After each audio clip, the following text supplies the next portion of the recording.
ዲያስፖራ ወንድም መጥቶ ጓደኛ ሊፈልጥ ሲሞክር አይ በምላኩ ትልቅ ልጅ ሆንክ እኮ ፋፋ አንተ ምትልካት ነው የቀማመስን ጠጋ በል እሱን እኮ ያረጋግጥ ሲበረደኝ ጃኬቱን አምጣ ራቅ በል ጃኬቱን ይኸው ጃኬቱ አይ በምላኩ አደክ እኮ በእናትህ ምን ቢል እኮ አብሮ አደግ ነኝ እንደዚህ ትረኛ ይገባ የምን አብሮ አደግ ነው በቃ ትቻለሁ አንተ የኔን አርፈርፍረ ለሁለት እንደበላ እንዳትረሳ እሱ ያለፈ ታሪክ ነው ያነሳ እንዴ ልትረኝ አልችልም እሺ እረዳለሁ ዳት ራቅ በል ቫይረስ እኔ የምልህ ይሄ ልጅ ፌስ ታይም ስናወራ ሲያለቅስ የነበረው አሁን ብሎ እኮ ነው የገባው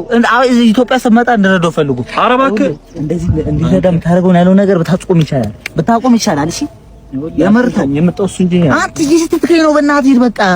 እኔ የምልህ ዶላሩን እንመንዘረው እኔ ደክሞኛል አሁን ከዚህ በኋላ ተነስቼ ይያል መንዘር ሰው ካለ እኔ ያለው አንተ አትልም እንዴ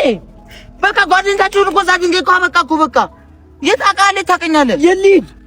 የሊድ እኔ አንተ ቀን እሱ ይመጣል በለ ስጠብቅ እንደነበረ አውቃለሁ እሺ እና በቃ ሂድ በቃ ችፍ ተባልክ በቃ ሂድ የተሸከምኩበት ስጡኝ ምን ተሸከምኩ ጃኬት ይሰጣል ጃኬት ይረዳ ሂድ በቃ ተሳስቷል ጃኬት አይገርምም ጋይስ አንዳንዴ ጓደኝነታችን ስናገኝ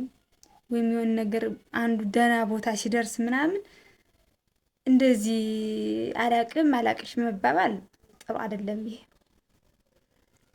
ያኔ ሳይኖር አብሮ የነበረው ሰው ነው እንዲሁም ጓደኛ መሆን ያለበት ስታገኝ ዞሮ በላ አላውቅም አይባልም ጋይስ ይሄ ጓደኝነት አይደለም